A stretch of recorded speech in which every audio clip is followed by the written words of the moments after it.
Welcome to Vanguard Brigade. The U.S. and Israel strikes in the Middle East have come perhaps sooner than expected for many. But for those who have been paying close attention, the signs were there. It is a full-scale coordinated military operation, and the consequences are already evident across the entire region.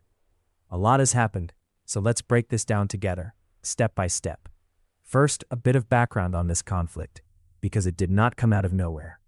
For years, President Donald Trump has been one of the most vocal American voices calling for regime change in Iran. He pulled the United States out of the Iran nuclear deal back in 2018, reimposed crushing sanctions, and ordered the strike that killed IRGC General Qasem Soleimani in 2020. His position has always been clear. The Islamic Republic as it stands is a threat to Israel and the West. Let's go to the map now, because this is where things get very serious, and I want you to see the full picture. Strikes were carried out across multiple cities in Iran. This was a broad, coordinated campaign. Tehran, the capital, was struck, including a compound where Supreme Leader Ali Khamenei was located in the early hours of the morning. Khamenei, the 85-year-old religious and political ruler of Iran for over 3 decades, has been killed. His son and other family members were also reported killed in the same strike. This is without question the most consequential single strike of the entire operation. South of Tehran, Mehrshahr was also hit. Isfahan, Iran's third-largest city and a major hub for its aerospace and defense industries, was struck. It has long been on Western targeting lists due to its role in Iran's missile and drone programs. Khorramabad in the west was hit. Tabriz in the northwest was hit. And Qom, the holy city, the religious heart of the Islamic Republic, was also targeted. One strike stands out for how deep inside Iranian territory it landed.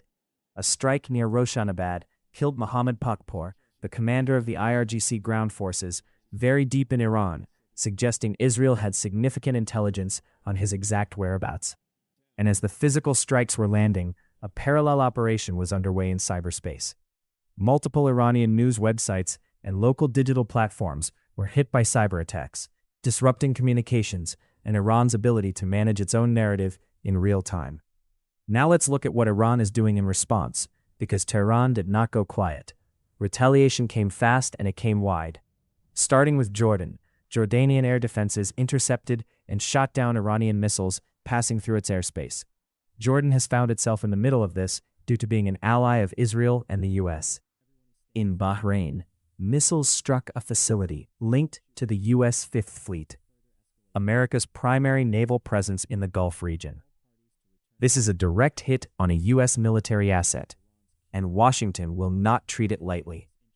In Abu Dhabi, an Iranian missile reportedly struck a U.S.-linked asset, extending the reach of Iran's response further down the Gulf than many anticipated.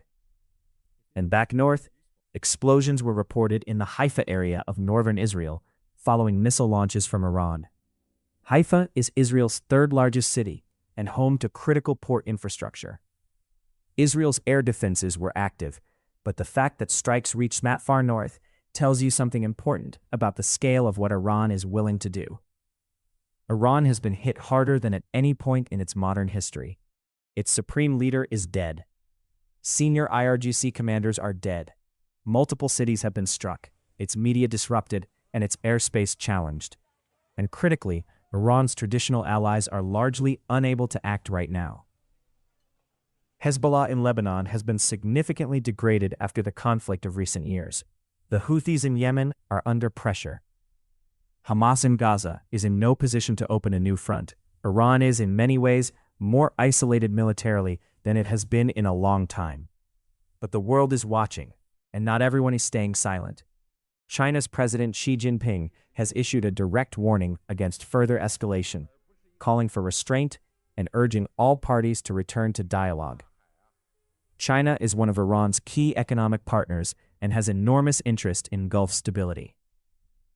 This is still developing, and we will be watching every update as it comes in, bringing it to you here as soon as it is confirmed and verified. If this breakdown was useful, hit that like button. It genuinely helps get this content out to more people who need to see it. Subscribe if you haven't already, and turn on notifications so you don't miss our next update. Stay informed, stay sharp.